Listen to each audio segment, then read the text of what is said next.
En Te digo la otra, Y creo que no hay otra salida que el diálogo. la entrevista central. No te la contesto. Vamos a contar con la presencia, y ya lo tenemos en estudios, del exdiputado del Partido Comunista, exsecretario general del Zunca, Óscar Andrade, quien fuera precandidato a la presidencia por el Frente Amplio y sacara dentro de su fuerza política un 23% de los votos, ¿no? como candidato a la presidencia, y hoy en día está dentro de una lista de la cual también nos va a contar para integrar y ser candidato al Senado. Óscar, un gusto tenerte nuevamente por acá porque digo. Sí, soy reincidente, no aprendo. No aprendemos. ¿Cómo andan? Bueno, el gusto mío estar por acá, un día medio complicado, recién lo de Tabaré un poco nos sacudió a todos, que mes para el compañero bien difícil, pero bueno, intentando intercambiar y ojalá salga bien de una situación delicada de salud. Sin duda, esperemos que así sea, que esta sea la mala noticia y nada más. Óscar, pasadas un poco las internas, viendo los resultados, ¿cómo analizás esa diferencia, digamos, entre las encuestas que en su momento y hasta las últimas semanas daban entre un 10 y un 15%, y efectivamente terminaste obteniendo cerca de un 25% de los votos dentro del Frente Amplio? Vamos, la primera lectura es la general. El Frente votó mal, hubiéramos querido equivocarnos. Nosotros hace un año justo, acá cerca en la cooperativa Atahualpa, fue que se empezó a discutir con un conjunto de compañeros y compañeras frente amplistas, que después fue incorporando gente de los más diversos pelos, del feminismo, de la militancia del mundo cooperativo y vivienda, del teatro, mucha gente del teatro, el Flaco de Nevi, Pepe Vázquez, Raquel Diana, Ana Moncalvo, que se sumaron, Verónica Mato, se sumaron a la movida, o apoyaron con Santiago Sanguinetti, del canto popular, del movimiento sindical, que un poco veníamos intercambiando en distintas instancias, compartiendo la preocupación de que el proceso político que se abría para el Frente Amplio, sobre todo en un escenario donde ya estaba Dilma fuera de funciones, la restauración conservadora en Brasil, una influencia regional, geopolítica cada vez más relevante en los Estados Unidos. Todo esto hoy es más fácil decirlo porque cuando los Estados Unidos una semana dicen ojo con Uruguay que hay muchos sindicatos y que no invierta ahí, y a la otra semana dice ojo con algunos barrios de Uruguay que son pobres, y cuando un par de meses atrás le genera un cerco a uno de los bancos uruguayos como el Bandes, parece obvio que hay una movida geopolítica global que aún a un país pequeño, que parece que fuera medio insignificante, no te deja fuera de esa intención de restauración global. Y nos veíamos como izquierda lejos de estar con la actitud política necesaria para enfrentar un proceso de estas características. Decían, bueno, las izquierdas en América Latina, entre las cosas por las que perdieron los gobiernos, la mayoría por golpe de Estado, porque Lugo, Dilma, Zelaya, la mayoría no perdió en las urnas. O sea, el proceso Correa no perdió en las urnas. Después Lenín Moreno hizo una voltereta en el aire. Salvo lo del macrismo en la Argentina y lo de Piñera en Chile, perdías por distintos lugares. Pero un denominador común, el haber, no sé si abandonado, pero descuidado de manera importante la lucha política, la síntesis política y de ideas. O sea, el proyecto neoliberal no es solo una forma de acumulación de capital, no es solamente un proyecto económico al servicio de las corporaciones, sino que trasunta una ideología, un concepto, la sociedad como suma de individuos, el sentido identitario a través del éxito y el consumo, la lógica de ganadores y perdedores. Y sobre esos supuestos, las izquierdas en América Latina avanzamos muy poco, y en algunos casos yo creo que hasta retrocedimos. No es que no avanzamos en nada en la lucha cultural, pero en algunos casos hasta retrocedimos. Yo creo que sobre todo en la relación de comprender la exclusión social como un fenómeno social y por lo tanto empatizar con la realidad de la exclusión y pensar que la felicidad es pública, dijera Artigas, y que tenemos en ese terreno, en casi toda América Latina, tuvimos enormes dificultades. Gente en Brasil que votó contra el plan Hambre Cero, en Argentina igual, y acá que odian todo lo que tenga el sello de política social o del MIDES. Reflexionando sobre eso, veíamos que una de las claves para destrabar este proceso tenía que ver con plantearnos desde el punto de vista político, teórico, esa relación siempre compleja entre movimientos sociales, izquierda de la institucionalidad, izquierda política. Y que una candidatura que viniera de lo social ayudaba a poner esto en debate, no a resolverlo. Esto es un tema que a las izquierdas en toda América Latina y en el mundo le ha costado siempre mucho, pero por lo menos a instalar el debate. Y nos lanzamos a instalar el debate. pensando que instalar el debate ayudaba, y yo creo que eso lo logramos, más allá de los votos. Después, claro, si colocas algunas preocupaciones y te vota el 3% del electorado, es más difícil que instales la discusión que si te vota una cuarta parte de los votos frente amplistas. Pero a pesar de ser una campaña en situación de calle, o sea, con una enorme dificultad económica para nada, para tener 30 segundos en televisión, una radio, nada, logramos instalar una discusión que todavía sigue pendiente. Nosotros creemos que está abierta. Hay temas que están abiertos porque además tenemos la mirada, no es la verdad, pero es la mirada, de que la conquista de un cuarto gobierno del Frente Amplio va a ser un cuarto gobierno en extrema dificultad, con mucha tensión. Que hay sectores sociales que no toleran ese cuarto gobierno, y que hay conquistas del Frente que, aunque ganemos electoralmente, están en riesgo. Ejemplo más claro, empírico, la negociación colectiva. A los rurales hace 2 años que no negocian colectivamente. La ley existe, pero la ARU tomó la decisión de no pisar la negociación colectiva, no de ir a hacer como que negocie y retirarse ante la primera plataforma laboral, no pisarla, una ilegalidad. O sea, la ley obliga a negociar de buena fe. Y el argumento que coloca en esta última retirada es todavía más patético. Se retira porque no tolera más las ocupaciones. Es decir, ¿cuándo fue la última vez en Uruguay que se ocupó una estancia y recorre de 1830 acá y no va a encontrar ocupaciones de estancias? Pero claramente hay sectores sociales que producto de la correlación regional que cambió radicalmente en contra durante un tiempo, que ahora, por las elecciones en Argentina, puede tener un resultado de proceso de reflujo y reagrupamiento, pusieron en tensión todo el proceso. Y bueno, de esas cosas que intentamos colocar en la campaña, me parece que siguen muchas de ellas vigentes, y por lo tanto, como la campaña siempre fue una campaña que miraba a octubre en términos de decir, hagamos el esfuerzo por construir lo que decimos que se necesita construir y no por diagnosticar lo que otros tendrían que construir, estamos un poco en esa tarea, ¿no? Oscar, recientemente el candidato Daniel Martínez presentó su equipo económico, ¿no? Que está compuesto más que nada por figuras del Partido Socialista y del astorismo. ¿Sentís que el Partido Comunista y el MPP, otros sectores, fueron excluidos de la conducción económica? Para nada. Mira, falta tanto. O sea, si las relaciones económicas dependieran del anuncio de equipos, estaríamos haciendo una mirada, primero, todo el apoyo al equipo que presentó Daniel. No va a salir de nosotros en todo el proceso de la campaña ningún componente que nos ponga, que nos agote en discusiones que son estériles. Porque, vos fíjate, yo te ponía este ejemplo, ahora voy a cambiar el ejemplo, pues yo ponía el ejemplo de un tumor, ahora con la noticia de Tabaré quiero poner otro ejemplo. Pero si vos tenés una uña encarnada y una enfermedad grave, no puedes preocuparte por la uña encarnada. Si mira, siento la molestia de la encarnada. No, papá, tenés una enfermedad grave. Yo creo que el riesgo que tiene Uruguay es de una restauración neoliberal salvaje. No tiene el riesgo de la discusión dentro del Frente Amplio, que con todas las distintas miradas que enriquecen a la izquierda, no es una debilidad del Frente que tenga distintas miradas. Creo que no hay quien en el Frente defienda que tiene que haber pensamiento único. La síntesis es una, es la realidad que el Frente lleva 15 años de gobierno, donde en los 15 años aumentó la inversión pública social, lleva 15 años de gobierno, donde en los 15 años aumentaron los salarios reales, a veces con discusiones. Yo renuncié a la banca en el 2016 polemizando con una pauta salarial que por suerte se cambió 3 veces después, pero no se dirime la conducción política total solamente por el anuncio de equipos. Además hay compañeros valiosísimos entre los que anunció, y amigos entre los que anunció Daniel. O sea, no veo que esté ahí el debate, que gire por ahí el debate ni 5 segundos. Sin embargo, Castillo dijo de que le hubiera gustado participar. Es una pregunta maravillosa para Castillo.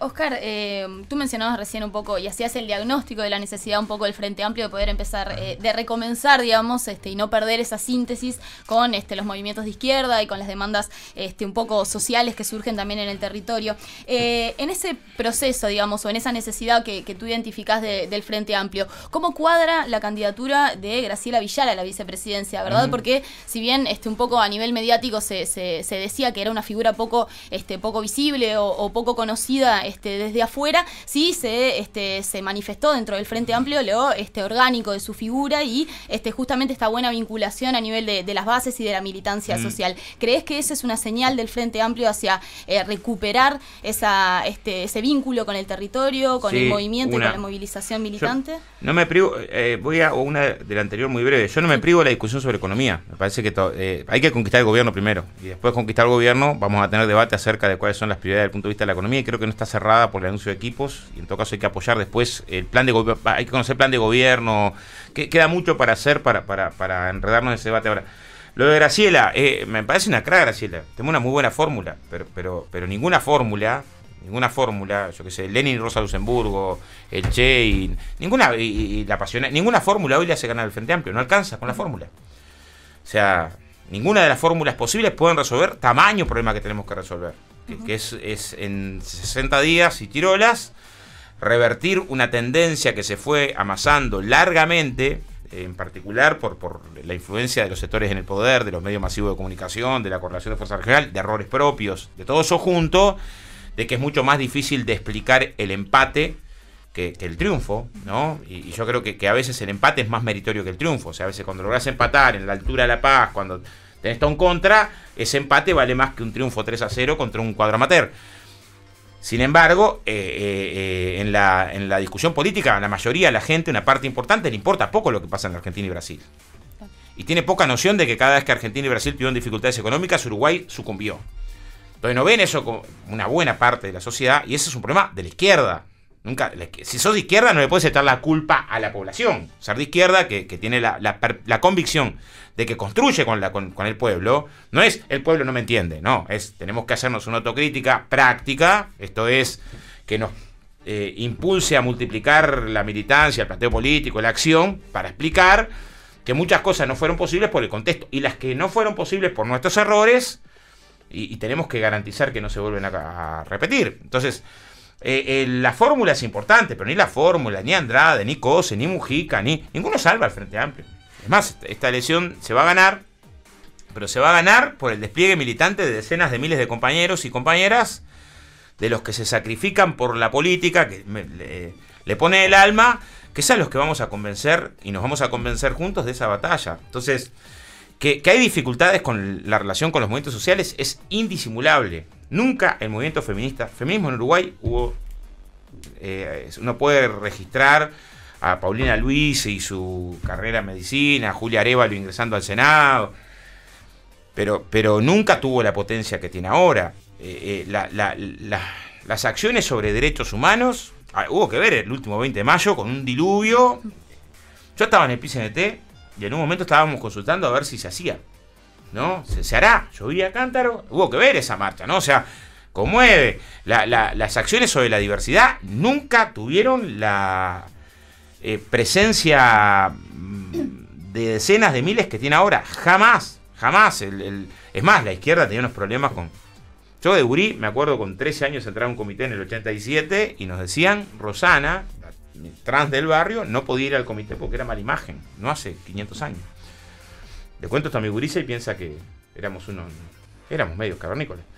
Lo que digo es, los movimientos sociales, el movimiento sindical se multiplicó por 4, han crecido mucho, y la izquierda está más chica. ¿El problema son los movimientos sociales o el problema es la izquierda? Bueno, el problema claramente creo que está en la izquierda, pero es un problema que se tiene que resolver simultáneamente, con esa dialéctica de la izquierda entender que necesita esos movimientos no solo para que te voten, sino para construir espacios de poder que permitan sostener un proceso político que tienda a la distribución más justa de la riqueza y a cambios en la matriz productiva, y de los movimientos sociales con los que tenemos que discutir para convencerlos que la mirada ácrata, yo tengo una altísima valoración de la historia de los anarquistas, de su épica, de su internacionalismo, de su solidaridad, pero descuidar el papel del Estado en un momento donde el Estado condensa y se juega en el Estado un montón de batallas, regalárselo a los poderes es un error, de que cualquier acción social que no tenga síntesis política está condenada a la esterilidad, por lo menos, o por lo menos a quedar a medio camino. Esa síntesis tenemos para hacerla un par de meses, y que nos permita llegar con más potencia a sectores. Yo creo que la elección, a diferencia de los politólogos, que los respeto mucho, pero pienso distinto de la mayoría de las reflexiones, no se está discutiendo en el centro político, se está discutiendo en el pobrerío. La mayoría de los votos a Sartori fueron en el pobrerío, y Manini y Raspay también. Y donde la izquierda no puede darse el lujo de perder es en ese sector de pobreza vulnerable, donde todavía tenemos mucha cosa para resolver, donde la mejora en el ingreso que me hizo salir de la pobreza según la franja de CEPAL está bien, pero mi situación cambió un poco. Y estoy más o menos viviendo más o menos igual. Es más, y además como las necesidades se me multiplican, porque hoy las necesidades de cosas que tengo que tener para ser feliz se me multiplican todos los días. No está tan fácil esa síntesis. Y bueno, ahí creo que se disputa la elección. Entonces, bienvenida a la fórmula, es nuestra fórmula. Graciela es una amiga, yo la conozco hace muchísimos años. Milité añales con el caballo, con el compañero, en el dirigente histórico del puerto, y aparte escultor en el PCNT. Pero creo que no nos alcanza solo con la fórmula. Es la mejor fórmula posible hoy, pero no nos alcanza con la... Para mí hasta el 30 de junio querían encabezar esa fórmula, porque hice campaña para eso. Pero bueno, los votos mandan, y ahora la mejor fórmula posible es esa, y estamos militando para llevarla al gobierno el 1 de marzo. Oscar, ¿cómo se dio el proceso de invitación y negociación para integrar una lista conjunta con Carolina Cose al Senado? Bueno, en dos ejes. Uno, metodológico. La izquierda está cada vez más chica en el sentido de su capacidad de movilización, es un dato de la realidad. O sea, el Frente Amplio tuvo en el 2006, en las elecciones internas, donde no se votaba otra cosa que el plenario nacional, pero estábamos tan excitados en el 2006 que 240.000 frente-amplistas fuimos a participar de la votación del plenario nacional. Y 10 años después, en el 2016, donde aparte del plenario nacional, de elegir la integración del plenario, elegíamos entre 4 compañeros candidatos, que estaba Miranda, Conde, el Pacha Sánchez y Bayardi, la votación nos llegó a 90.000 votos. Y a los sectores del plenario, 60.000. O sea, la izquierda en 10 años, su capacidad de movilización, no la capacidad electoral en elecciones, donde logró mantener, pero su capacidad de movilización se disminuyó de manera muy importante. Pero cada vez tenemos más sectores. 64 listas en Montevideo. 64 listas en Montevideo. O sea, uno puede defender la pluralidad ideológica, pero 64 miradas del mundo, o sea, es imposible que esas 64 tendencias de formas de ver el mundo de la izquierda y el Uruguay.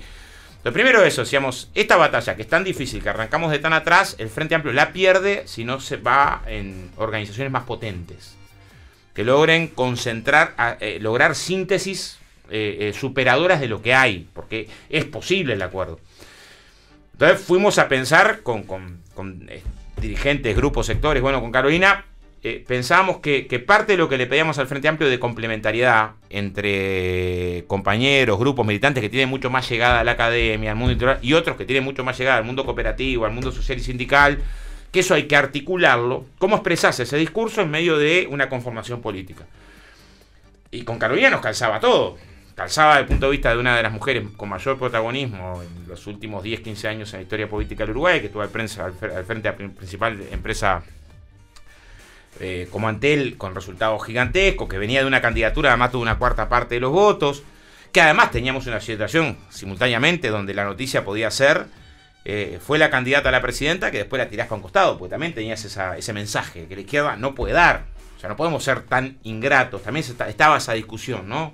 Con todo el derecho que tenía él de cómo se armaba la fórmula o los sectores de cómo armaban las listas.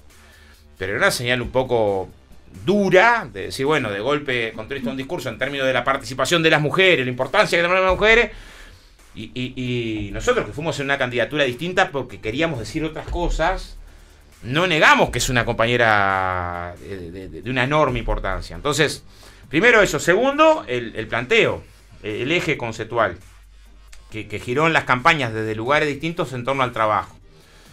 Soy capaz más en términos al trabajo, en el sentido de cómo la fuerza social que de los asalariados tiene más peso, de cómo generamos componentes de redistribución, el trabajo como sentido de identidad social, construir una estrategia que tenga como centro el trabajo y no que tenga como centro el mercado. Decimos, bueno, ¿cómo polemizás con los planteos restauradores? ¿Qué es lo que dicen los planteos restauradores? El mercado, el que lo dice más claro es Conrado Hugh, con el que tuve dos años. ¿Es Conrado qué dice?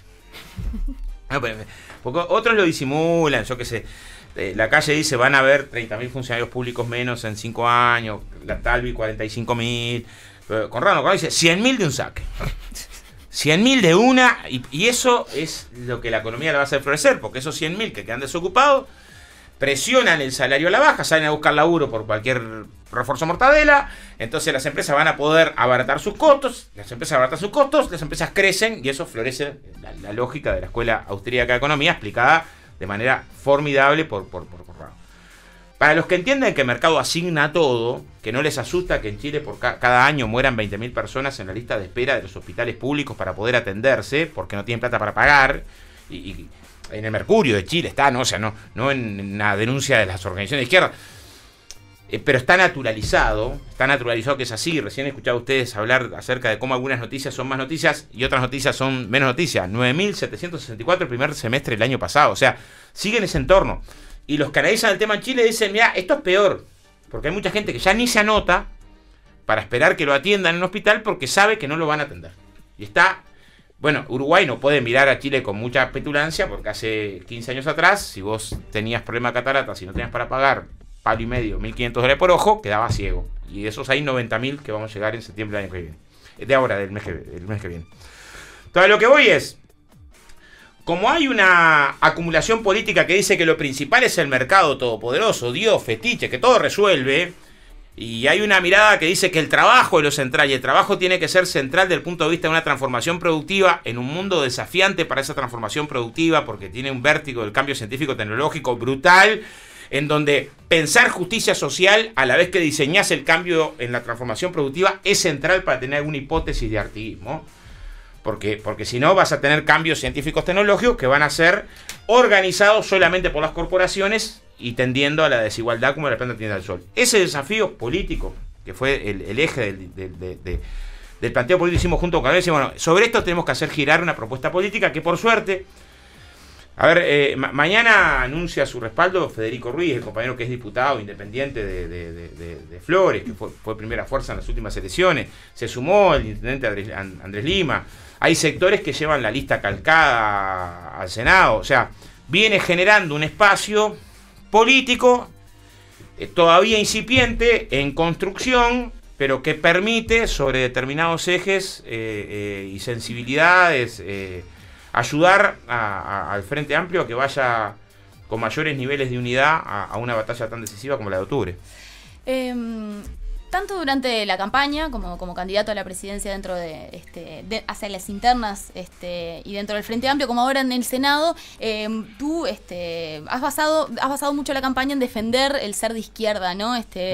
Y la ideología, digamos, de izquierda, ¿verdad? ¿Qué tan necesario te parece que es hoy poder llevar una campaña defendiendo, ¿verdad?, esta postura, y qué tan contraproducente en términos de cómo mediáticamente muchas veces se habla de lo que es hoy en día la diada izquierda-derecha? A ver, ¿qué cosa te hace de izquierda? O sea, yo no creo que... a ver, ojalá tengamos siempre la más profunda elaboración sobre los problemas económicos, sociales, culturales. Siempre es mejor tener una elaboración más profunda que una elaboración superficial. Pero no necesariamente... tener la elaboración más profunda, el diagnóstico más acabado, te hace ser de izquierda. O sea, vos podés tener un barrio, estás en un barrio que está en el horno, ¿no? Y entonces tenés todo un trabajo hecho acerca de la pobreza infantil, las dificultades de bajo peso, las dificultades psicomotrices por mala alimentación. Y profundizar en el estudio no te hace ser de izquierda. O sea, saber mucho no te hace ser de izquierda. Podés saber que lo que te hace ser de izquierda es cuando de la reflexión tirás puntas que te hacen en la práctica transformar lo que está mal. O sea, cuando se juntan vecinos y vecinas, más vecinas que vecinos, y van a rescatar pan del día anterior aunque sea en las panaderías, y leche en polvo y un membrillo, y arman el merendero, consiguen un local, y los gurises saben que le tiran una piola mientras tanto, esa militancia social es la que te hace mirar desde una perspectiva social que construye una lógica de solidaridad. Yo creo que tiene que ver con eso. Pues en tu fábrica, cuando ayudas a formar un sindicato, un gremio estudiantil, o militás por derechos humanos, o contra... ¿Qué es de izquierda? Luchar contra las desigualdades. Y la lucha es siempre práctica. Pensar también es práctico, yo sé eso. Sé que hay pensamientos que pero si están pensados no para acumular conocimiento. El conocimiento que solo sirve para poner conocimiento arriba, ¿no? Y no tiene diálogo con la realidad, que a veces pasa, a veces hay reflexiones. Yo sí, el que escribió este libro, ¿qué estaba pensando? No estaba pensando nunca en que dialogara ese conocimiento con la realidad. Me pasa mucho, sobre todo en ciencias sociales, cuando la lucubración va por el papel del discurso, ¿no? Y la famosa torre de marfil. Volás. Bueno, entonces, ¿qué pienso yo? Yo pienso eso. Pienso que en definitiva lo que te hace ser de izquierda es eso. ¿Qué tiene la izquierda uruguaya ahora? Una tarea que es global. No la tarea inmediata. Que tenemos muchas tareas inmediatas. ¿No? Inmediata. Ayer tuvimos con los compañeros del colectivo No Todo Está Perdido, de situación de calle. Si nos faltará remar más para que esto que se levanta como sujeto para, que tuvo el lío que tuvo en la universidad cuando los corrían el año pasado, que no tenían que estar acá porque qué horrible. ¿Qué es lo que te hace ser de izquierda? Esa práctica. Bueno, yo creo que en ese debate que tenía el marxismo con Feuerbach, en la tesis 11, donde Marx sostenía, los filósofos hasta ahora se han encargado de interpretar el mundo, se trata de transformarlo, me parece que en buena parte de la izquierda lee esa tesis al revés hoy. Y tenemos una izquierda que se organiza para interpretar la realidad. Y competimos con Chaschetti, ¿viste? Que es mi amigo. Competimos con Garcés, competimos con... Hacemos unos análisis maravillosos. Pero en definitiva no es desde la reflexión sola, ¿no? Sino es desde cómo construye una fuerza social que incida en la realidad para cambiar lo que tiene que cambiarse. Y me parece que ese debate de ideas en el casco militante hay que darlo porque es el único que construye esperanza. Si no, lo que generamos con la relación dirigente-militante es el dirigente militante que transforma al militante en un publicista, que tiene que salir a defender logros, punto. Y no pasa a ser el sujeto de los cambios, no pasa a ser parte del que transforma, ¿no? Sino que queda en eso. Ustedes vayan y repitan. Bueno, yo creo... Es más, ese discurso se reproduce después con la sociedad. Entonces, muchas veces yo he escuchado compañeros valiosos, pero que no comparto la forma de entender la política, que dicen ustedes vayan y díganle las cosas que les dimos. Cuando no dimos nada de los gobiernos del Frente Amplio. En el Frente Amplio reconocimos derechos que estaban vulnerados. Cuando una persona que no podía ver ve, lo que se hizo fue reconocer un derecho que estaba vulnerado, porque en nuestra concepción la salud es un derecho. Cuando un trabajador pasa a tener horas extras en un recibo, lo que se hace es reconocer un derecho que estaba negado por los sectores antes en el poder. Cuando se genera el derecho a poder negociar salario o a que en el interior se pueda pisar una universidad, que se multiplicó por más de 4 o 5 veces la cantidad de gurises que entran, es que no es que te di yo gobernante a ti objeto de mi política de gobierno. No, el pueblo siempre es sujeto de transformaciones. Y cuando entramos a pensar que el pueblo no es sujeto de transformaciones, estamos en el horno. ¿Qué cómo estamos ahora? Cerca del horno, pero vamos a salir del horno porque estamos a tiempo. Oscar, en estas ida y venida entre la síntesis, ¿no? Entre el movimiento de izquierda social y el partido político, el partido en este caso de gobierno, ¿no? ¿Qué debes, en esta cuestión más experiencia personal, ¿no? ¿Qué debes encontraste tú en el Frente Amplio o en los gobiernos del Frente Amplio en materia laboral durante el tiempo que tú estuviste? No solo laboral, Ajá. pero puedo empezar por laboral. Hace 5 años teníamos el Parlamento incendiado porque teníamos 29 de los 31 senadores en contra de la ley que establecía que es delito poner en riesgo de muerte a un trabajador. Ajá. Y había compañeros que decían, ¿cómo van a movilizarse en año electoral? Mi amigo, tuve 5 años peleando por la ley, la votamos por unanimidad en diputados, en el Senado por presiones la ley se recorta. Han pasado 5 años, ¿no? Bajó la siniestralidad, más de 20.000 accidentes, la tonelada de empresarios presos era pura propaganda de la derecha, y la constitucionalidad de la ley, pregunta que nadie le ha hecho a la calle hasta ahora, que él argumentó que la iba a derogar por inconstitucional. Fue una paliza la sentencia, una paliza. O sea, Gonzalo Aguirre quedó morado del debate jurídico, ¿no? Y tuvimos ahí aportes que fueron notables. Bueno, algunos que me gusta recordar porque en realidad también hubo mucha militancia de ese vínculo, academia, movimiento social. Alberto Pérez Pérez, hoy que no está con nosotros, se ofreció él a darnos una mano en la defensa constitucional, Corseñá, Petraglia, Razo Delgue. O sea, me voy a quedar sin nombrar porque fue un montón. Pero que contra toda la opinión de esta gente, por presiones, eso lío. Año 2015, tuvimos el decreto de esencialidad.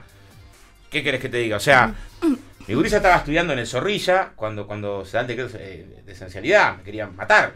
Y entonces, ¿cómo? ¿Cómo resolvés un conflicto justo? Un conflicto que tenemos claro que es justo el conflicto, lo que es resolver de manera arbitraria. Bueno, hay gente que tiene todavía dolor en la piel, producto de cómo resolver. 2016, teníamos una economía que estaba creciendo poco, una pauta salarial que en el 2015 la habíamos hecho descendiente porque la inflación iba a descender, la inflación se nos disparó y mantenías una pauta salarial que si no se cambiaba íbamos a la rebaja salarial. Se cambió, pero hubo 6 meses de desgaste y de movilizaciones para cambiarla.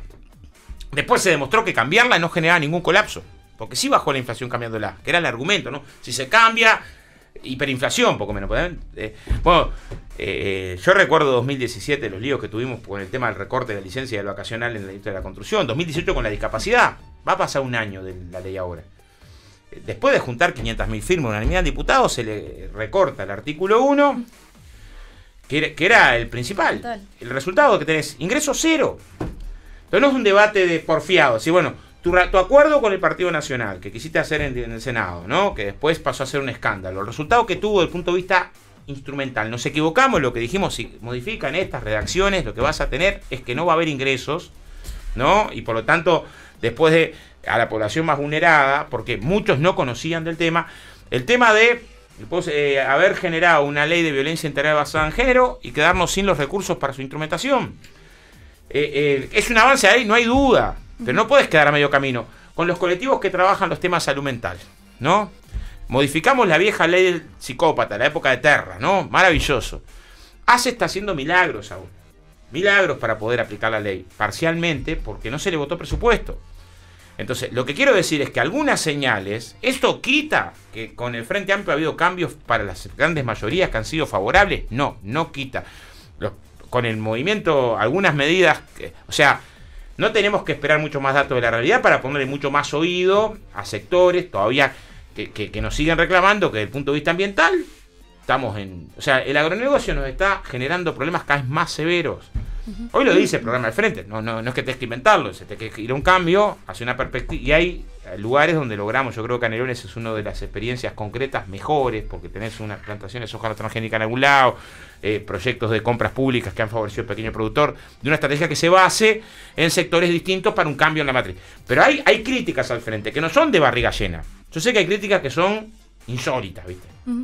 Hoy yo estuve en el Maciel de mañana, falleció a mi vieja, y conversando con Carlito Villar me decía, che, pero acá hay casos. Es que no quiero colocar ejemplo, pero digo, teníamos este nivel de asistencia que era pésimo para estas circunstancias. Y hoy se resuelve todo el traslado, ¿no? Y sin embargo, no entiende, o sea, no nuestro problema, la izquierda que no explica, que no sintetiza. Hay críticas al Frente Amplio que son, en algunos casos, críticas injustas. Pero hay otras que son críticas correctas. Y que tenés que tener mucha modestia para escucharlas y para corregir rumbos. Y bueno, también ahí depende parte de que se logre reconvocar a lo que tenés que reconvocar para ganar el último domingo de octubre. Oscar, en un eventual próximo gobierno del Frente, ¿aceptarías un cargo ejecutivo? Si te lo ofreciesen. Habría que ver. Ejemplo, Ministerio de Trabajo. Yo hace 10 años rechacé. Porque tenía... En el 2009 me ofrecieron la Inspección General de Trabajo. Y era un tema que a mí me apasiona, salud laboral, trabajo en salud laboral hace muchísimo. Y le di vueltas, y al final decidí no aceptar, porque está. Yo sí, es más, a mí me costó ahora asumir las dos cosas, tanto la candidatura a la presidencia como la del Senado, por lo mismo que la última vez. Me costaba mucho desprenderme de un sindicato al que le debo. Yo siento que no pago nunca una deuda que tenés. O sea, yo me formé con compañeros que no sabían escribir, que eran analfabetos. Cuando digo ser de izquierda no es necesariamente tener la capacidad teórica, pero tener una firmeza desde el punto de vista de la sensibilidad, de la solidaridad, del compañerismo, de esos gestos humanos que vos ves que el tipo viene el corte en la obra, somos vos y yo carpintero, sabés que van a cortar a uno y dicen, no, poneme a mí que yo renuncio porque aquel está un poco peor. Y sabés que vas a pasar mal, que capaz que vos igual vas a pasar peor que el otro que le tocaba al corte, que no lo elegían, pero que lo hacen. Yo me eduqué viendo eso. Entonces, yo qué sé, a mí siempre me costó moverme de ahí. Ahora, lo primero que quiero hacer es ganar el gobierno. Todo lo demás es menos importante que ganar el gobierno. O sea, ¿dónde voy a estar yo? No puede ser lo más importante. Es más, la única condición que puse fue esa de vuelta, la que tuve como diputado, es decir, no quiero cambiar el salario de la construcción. Porque creo que hay que construir señales en donde vos expreses en los hechos que la política no es una carrera, no es una carrera personal, para yo ser tal cosa, ¿no? Sino que tenés que jugar la suerte del pelotón. Y en eso hay una tradición de la izquierda de toda la vida, ¿no? Ahora se conoce mucho como Mujica, pero el Vasco Lazárraga entraba al Parlamento de Overol y cobró como un laburante en la década del 30. O sea, Julia Arevalo lo mismo. O sea, hay una historia de la izquierda de toda la vida. Frugoni terminó hasta hipotecando su biblioteca para poder hacer una campaña. O sea, muy larga. El Pepe de Lía, el movimiento sindical, terminó en una pensión graciable, siendo presidente histórico de la Central de Trabajadores. Yo creo que también ahí hay señales que hay que construir hoy, en el sentido de identidad política y de sensibilidades, ¿no? Boca, te traslado a una realidad, un contexto territorial más específico, aunque forma parte de los últimos noticias y hechos nacionales, ¿no? Y te hablo un poco de esta negociación, pero en particular de la aceptación de UPM a instalarse en la zona de allí de Paso de los Toros. Y bueno, desde el lugar de dirigente sindical y de también militante en sindicatos de la construcción, y que han tenido en diversas ocasiones que negociar, que transar duramente con las condiciones impuestas por las multinacionales, ¿qué dificultades, qué preocupaciones identificás en lo que va a ser, en lo que ya está empezando a hacer un llamado a obreros de la construcción y en el tipo de diversificación también laboral que va a construirse y que va a generarse ahí en esa zona, al menos por los próximos 2 o 3 años, ¿no? Bueno, a ver, yo me he mantenido lejos de que UPM viene a salvarnos, lejos de esa mirada de que las plantas de celulosa son la salvación del Uruguay, y lejos de la mirada de que las plantas de celulosa son la muerte del Uruguay. Parece que esos dos puntos de vista no explican nada. O sea, no llega el capitalismo a Uruguay con las plantas de celulosa, ni sus riesgos, ni sus lógicas, ni es que vía inversión privada grande Uruguay se salva, ¿no? Y no tiene riesgos. Creo que hay riesgos ahí. Y que a nosotros no nos preguntan cuando vienen estas plantas, no nos preguntan si quieren que vengan o que vengan, la lógica militancia sindical. Y lo que tenés que hacer es tratar de, y yo defiendo a muerte eso, pero de vuelta, no en la retórica, sino en la práctica. Hay mucha gente que lo defiende en la retórica, es decir, tratar de maximizar a pleno las potencialidades que te deja. El que se incorpore más valor agregado a una cadena de estas características te da mejores condiciones a que vos mejores la condición de la cadena. Eso es en lo que todavía no hemos logrado avanzar lo suficiente. Que los 12.000 trabajadores de la forestación, o sea, los trabajadores que ofrecen estas plantas en la fase industrial, 300, 400, 500, a veces son 1.000 y algo cuando viene la etapa de la parada, en general tienen condiciones medias altas para lo que es el promedio en Uruguay. Pero en la cadena encontrás cualquier cosa, desastre en la cadena. En la forestación. Entonces nosotros, la estrategia que tomamos, cuando me tocó ser secretario nacional de organización del PCNT, es decir, bueno, no podemos concentrar la acción de los sindicatos en los sindicatos organizados, que es donde menos problemas hay. Si no, las ramas activadas están más débiles. Ahí empezamos a desplegar un laburo muy fuerte con los trabajadores y trabajadoras del Citrus, que tuvo como resultado una experiencia que ojalá generalizáramos del seguro de paro mirado según la realidad del trabajador y no la realidad de cantidad de jornales que puede aportar para que el recambio varietal no se descargara sobre los trabajadores del Citrus, a los trabajadores rurales y a los trabajadores de la forestación. Con la forestación, recién el año pasado logramos tener una base sindical más o menos sólida para empezar a revertir una situación laboral de mucha precarización. Esto en Tranquera, Quebracho, Piedra Colorada, que yo creo que ahí es un impacto que este tipo de proceso te da otras condiciones para resolver. O sea, si los 12.000 trabajadores de la forestación y otra parte de los camiones que trasladan tuvieran condiciones distintas a las que tienen hoy, pero eso se conquista. Lo otro, tenés que tratar de generar que la red de proveedores, eso está escrito, cualquiera que negoció me va a decir, pero eso está escrito, sí, está escrito en el papel. Pero después es muy complejo que vos construyas una red de proveedores y tengas el proceso para que maximice la posibilidad de participación de industria nacional conexa a la planta. Que eso genera más puestos de trabajo que los directamente que están vinculados a la planta si lo haces bien. Pero si no tenés mecanismos que vayan potenciando esas posibilidades, el resultado que podés tener es que compré más barato en tal lado o en tal otro. La lógica de mercado. Tercera línea en la que hay que laburar mucho. Tiene que ver con que le puedas agregar más valor a lo que ya hay. ¿Qué haces con la cerveza? Si tenés alguna posibilidad, hay áreas que están previstas que hay que hacerla. Cuarta, los impactos ambientales. Uruguay históricamente ha tenido una estructura para el cuidado medioambiental muy débil. O sea, ha mejorado mucho en estos últimos 10, 12 años, pero ha mejorado desde un punto de partida esmirriado. Y como tenemos problemas ambientales que son mucho más por el agronegocio que por la planta de celulosa. Nosotros estuvimos trabajando en la campaña con un grupo de ingenieros agrónomos que trabaja mucho la cuestión ambiental, que son medio obsesivos con la cuestión ambiental. Pero los tipos te dicen, acá el problema es mucho más el agronegocio, mucho más hostil con el medio ambiente que la plantación de celulosa. Van a tener que trabajar. O sea, esquema general ese. Después, yo creo que nosotros nos fuimos de la negociación con UPM. Yo tuve mucho que ver con irme, porque en realidad ellos pensaban un convenio laboral que no puedes firmar. O sea, vos no puedes firmar un convenio laboral por trabajadores que no existen. O sea, quienes tienen que firmar el convenio laboral son los trabajadores. Yo tuve 3 años en Monte del Plata. Te eligen los compañeros como delegado, aprueban una plataforma, la votan la plataforma y ahí tenés convenio. No podés tener convenio. Pero es una polémica que hemos tenido con el gobierno, con UPM. O sea, yo lo dije capaz de manera de barrio, decir, vos, no le vamos a dar pelota. Yo lo que digo es, ese papel de resolución, para nosotros va a ser como que no exista cuando empiece la planta. Porque no te pueden obligar de algo que no participaste en la negociación. Nosotros podemos aceptar protocolos de prevención de conflictos. Después que tengas acordado todo, ¿qué cosas acordamos en Montes del Plata?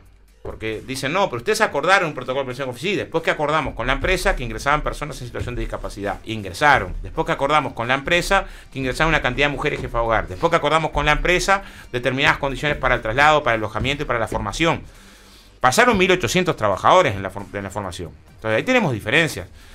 ¿Por qué nosotros no estamos en el registro que está convocando? Porque no se logró la garantía de que quien se forme tenga prioridad para el ingreso. Entonces, convocar a formar compañeros que puedan tener una expectativa enorme. Ahora vamos a pelear igual vamos a pelear para que estos que se forman ingresen. Pero aparte no podíamos participar de un acuerdo que dice, se formarán, pero después UPM elige si entras o no entras. No, si hice un esfuerzo, me formé en tal lado, con la expectativa de entrar, para nosotros tiene que ser una bolsa de trabajo que después cuando se precise ese trabajador tiene prioridad.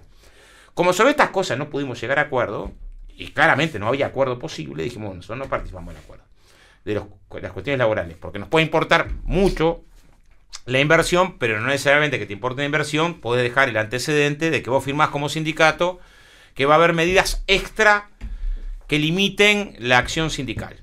La acción sindical son los trabajadores del centro de trabajo los que tienen que definir cómo se van a llevar adelante las acciones sindicales. Y esa es una tradición que a mí me gusta mucho respetar.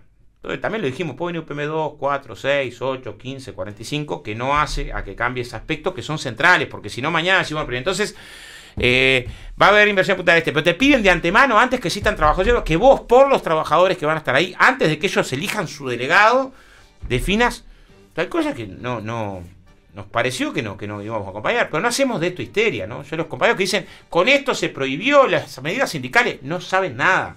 Por la crítica por la izquierda, ¿no? O sea, nunca estuvieron una obra de este tipo que tiene vida propia. ¿Por qué tenés 5.000 trabajadores ahí y tienen su plataforma?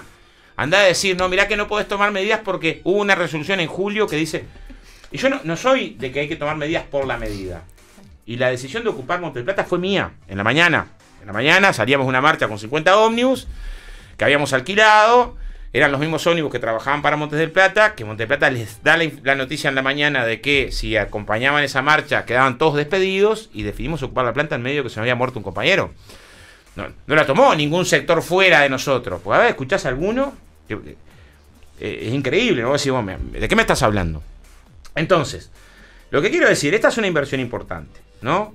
Pero también a mí me parece que hay elementos que tenés que negociar desde determinado lugar.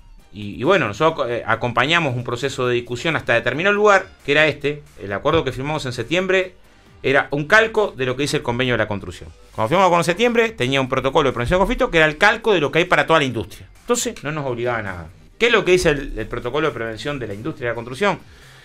Estamos nosotros tres, ponele, echan al flaco. Si la empresa quiere que no haya medidas, mientras negociamos, el flaco no puede estar echado, está reintegrado. Eso es lo que dice el protocolo de prevención. Las partes no toman medidas, pero es la parte empresarial la que también no toma medidas. Hasta ahí llegábamos, porque además es el mismo acuerdo que tenemos para cualquier obra en la esquina. Cuando se quiso ir más allá, dijimos, no, más allá no, porque en todo caso, más allá, si hay acuerdos específicos del centro de trabajo, serán los trabajadores del centro de trabajo, y en medio de una negociación más compleja, que abarque nuestros intereses ofensivos, digámoslos en términos de negociación comercial.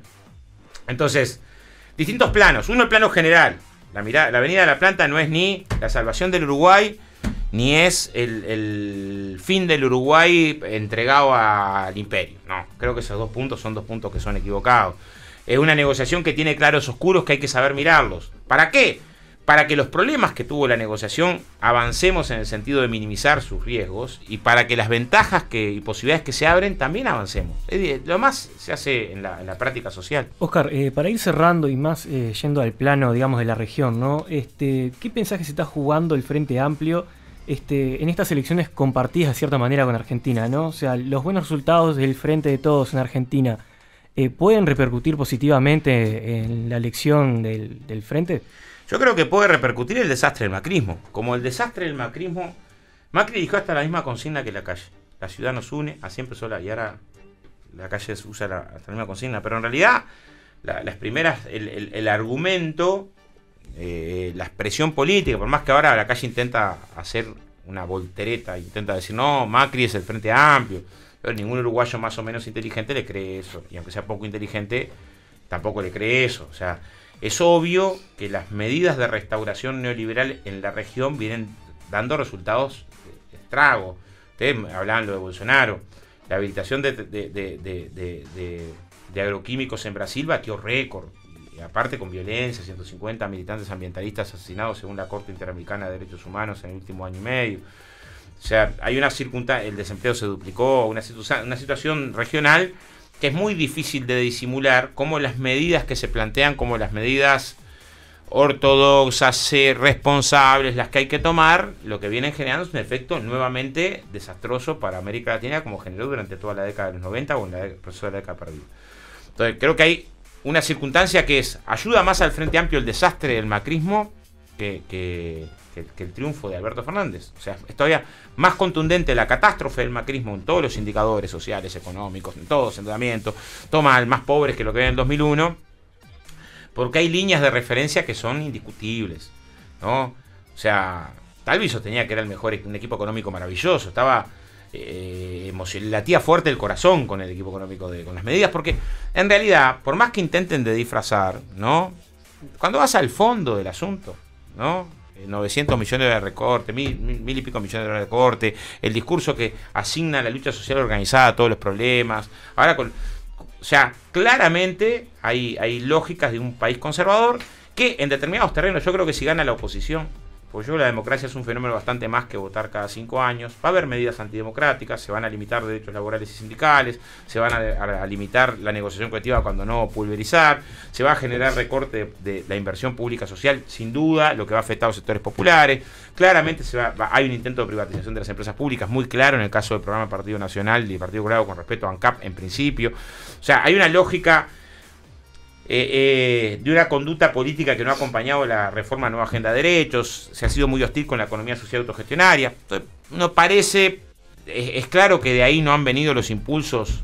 Yo no conozco la posición de los dirigentes de la oposición sobre los juicios de Roma. Es decir, qué alegría que algunos de estos criminales, integrantes, participantes del terrorismo de Estado, ¿no? La justicia les llegue. O sea, claro, hay temas que nos cuesta mucho poner en la agenda del Frente Amplio, ¿no? Poner en la agenda, ¿no? O sea, pero increíblemente logramos que Petrobras se vaya sin liquidar los puestos de trabajo y defender el servicio, y hay dirigentes de la oposición como Talvi que salió enojado porque el sindicato ganaba, ¿no? O sea, en la práctica, después, en la cuestión cotidiana, su discurso se aleja de lo que los publicistas les hacen decir para ganar la elección. Entonces, también ahí se juega una parte de la disputa del sentido común, ¿no? Óscar Andrade, te agradecemos muchísimo estos minutos nuevamente por Te Digo la Otra. Gracias a ustedes. Cortito, ¿apareció el otro senador para debatir? No, pero va a aparecer, va a aparecer. A mí me encantaría con Julio María, porque sería casi un... Si tuviera que elegir en cabeza de lista de ellos, me parece que es el tipo más preparado de ellos por mucha distancia, por más que es uno de los más conservadores. Bueno, queda hecha la invitación entonces desde Uniradio. Hacemos en la radio. Desde acá. Siempre, los más que invitados los Paraninfo. dos, hacemos acá el debate. Muchas gracias. Bueno, che, gracias a ustedes. ¿Y tú qué sabes? Si no me seguís, Gabriel. Facebook, Twitter, Instagram y YouTube. En todos lados somos Te Digo la Otra.